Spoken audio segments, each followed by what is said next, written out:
ఈరోజు మేము చెన్నూరు నియోజకవర్గం నుంచి మందమాలి, రామకృష్ణాపూర్, జైపూర్, భీమారం, చెన్నూరు, కోటపల్లి, చెన్నూరు టౌన్ నుండి 1500 మంది కాంగ్రెస్ పార్టీ కార్యకర్తలు అందరం కలిసి ఈరోజు బాలిక సుమనన్న గారి నాయకత్వంలో, కేసీఆర్ గారి నాయకత్వంలో మేము ఇలా కేటీఆర్ గారి సమక్షంలో ఈరోజు తెలంగాణ భవన్లో చేరుకోవడం జరుగుతుంది.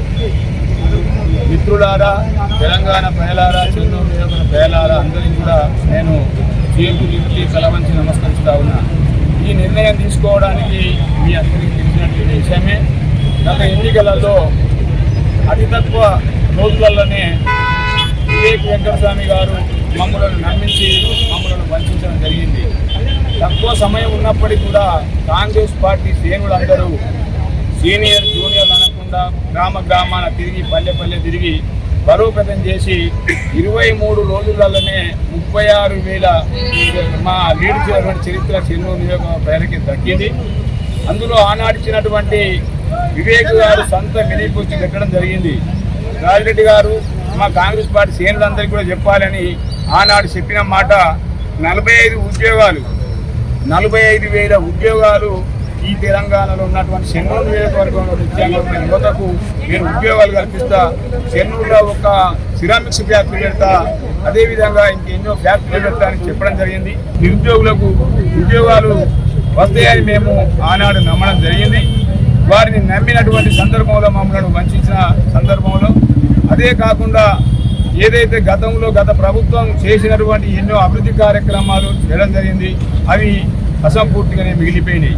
అవన్నీ కూడా పూర్తి స్థాయిలో ప్రజలకు అందిస్తారు, వారి ఫలాలు అందుకుంటారని ఆశించినాం. కానీ 2 సంవత్సరాలు పైబడి ఈనాటికి కూడా ఏ ఒక్క ఆ పథకాలు అసంపూర్తున్నటువంటి వర్కులు అక్కడనే నిలిచిపోవడం జరిగింది. అదేవిధంగా ఇంకా అనేక కార్యక్రమాలలో వారు విఫలం కావడం జరిగింది. మా కాంగ్రెస్ పార్టీ కార్యకర్తలు జెండా మోసి కాళ్ళు భుజాలు కాయలు కాసే విధంగా చాలా మంది పార్టీ నమ్ముకున్న కార్యకర్తలకు పదవులు వస్తాయని ఆశించినాం. కానీ వారికి ఎమ్మెల్యేని చేసినాం, వారి కొడుకును ఎంపీని చేసినాం, వారికి ఏదో విధంగా మంత్రి పదవి కూడా తీసుకోవడం జరిగింది. చాలా సంతోషం. మీకు పదవులు వచ్చినాయి, మాకు కూడా చెన్నూరు కార్యకర్తలకు ఎంతో మంది కష్టపడి ఆశించినటువంటి కార్యకర్తల పదవులు వస్తాయని అనుకున్నాం. కానీ ఈనాటి వరకు కూడా ఈ చెన్నూరు నియోజకవర్గంలో ఏ ఒక్క పదవి కూడా రాకుండా మీ కుటుంబానికే పదవులు దక్కినాయి తప్ప కాంగ్రెస్ పార్టీ పనిచేసినటువంటి మిమ్ముల నమ్ముకున్న కార్యకర్తకి ఎక్కడన్నా ఒక పదవి వచ్చిందా? మీరు కాంగ్రెస్ పార్టీ కార్యకర్తలారా, మిత్రులారా, మీరే ఆలోచించాలి. నువ్వు రాయబరేళ్ళ నువ్వు రాహుల్ గాంధీకి తాకట్టు పెట్టినావు. మా ప్రజలందరినీ, మా యువకులందరినీ రాహుల్ గాంధీ దగ్గర తాకట్టు పెట్టి మా యువకులను ఇలా నట్టేయడం ఉంచావు. కాబట్టి ఆనాటి నుండి ఈనాటి వరకు మేము ఎంతో కుమిలిపోయి ఈరోజు నిర్ణయం తీసుకొని నీకు తగిన గుణపాఠం చెప్పాలి.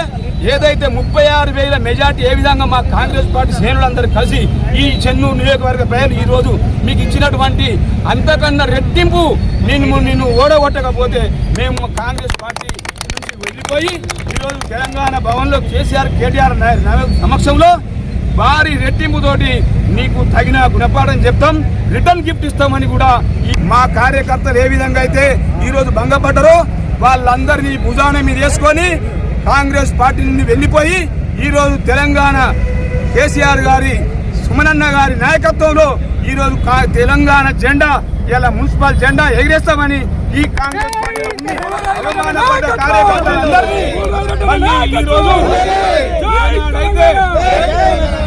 ఏనాడైతే నీ పక్షా నుండి చేయి గుర్తుకు ఓట్లేసి గెలిపించుకున్నావో ఈ రోజు నువ్వు చేసినటువంటి అన్యాయాన్ని, నువ్వు చేసినటువంటి అవమానాలను భరించలేక ఈ రోజు మన కారు గుర్తుకు ఓటేసి మేము ఇక్కడ మన తెలంగాణ జెండా ఎగిరేసే విధంగా నా కార్యకర్తలందరికీ నేను వెన్నంటి దన్నంటి ఉండి అండగా ఉంటానని నేను హామీ ఇస్తున్నా.